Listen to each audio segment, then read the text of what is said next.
But one thing's for sure, that if Russia is producing ammunition and military equipment, and North Korea is certainly doing that, we seem to have a little bit of a problem in UK. And I was pointed at this video clip. Now, this is originally from Forces News, so this is the broadcaster that broadcasts to the military in UK.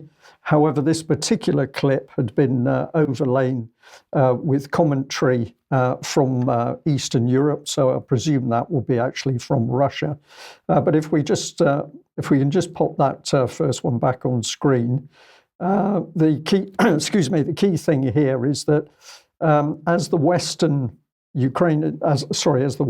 trained Ukrainian offensive fails, and clearly it's doing that with huge casualties.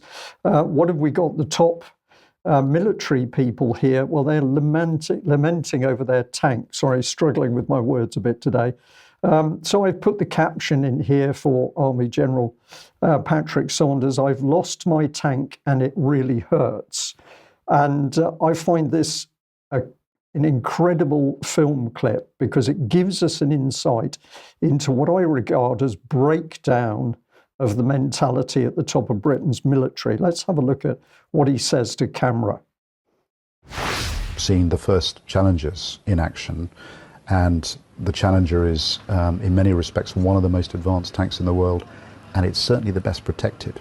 And you saw that, when one of the first Challenger was lost in action, the crew all gone out. They did, but what went through your mind when you did see it destroyed?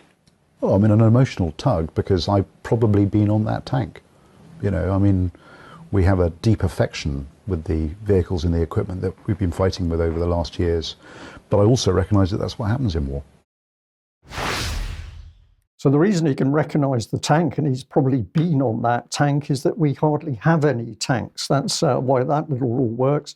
But of course, what does he ignore? The fact that 14 Challengers were given on the promise that this was going to change the war in Ukraine, when the reality is, of course, it was going to do nothing of the sort, and now 2 Challengers have been lost. We're not talking about the thousands of Ukrainians who've died as a result of the failure of the West to train them to beat the Russians. We're crying over the fact that we've lost a Challenger. But this was the Guardian report on the same story, slightly emotive and clearer video, but we won't bother to play this. But the key question the Guardian's asking is this one of the 14 UK Challengers that Kiev was supposed to be holding in reserve for a frontline breakthrough? And if we add a bit of this, the article says that Britain has 213 Challenger tanks remaining, but that has to be corrected because only 157 of those are operational. Now, that's part of the commentary in this article from the Guardian. But what we're witnessing is complete inadequacy in the British military as a result of failures, not only by senior military people, but in the procurement system, which you're going to be talking about a little later in the news programme, Mike. But what is horrific about this is more concern for one Challenger than the fact that some 45 to possibly 60,000 Ukrainian casualties have occurred in the offensive to date without any progress on the front.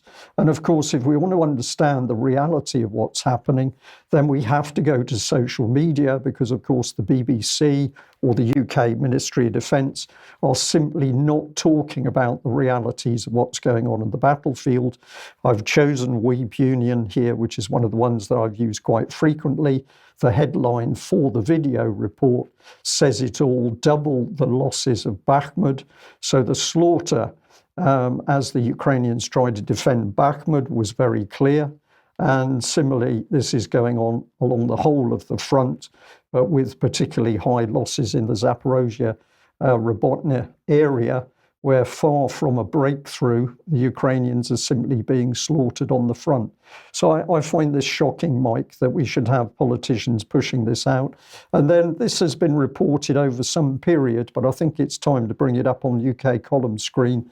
And that is this report that appeared in an African newspaper and then disappeared again.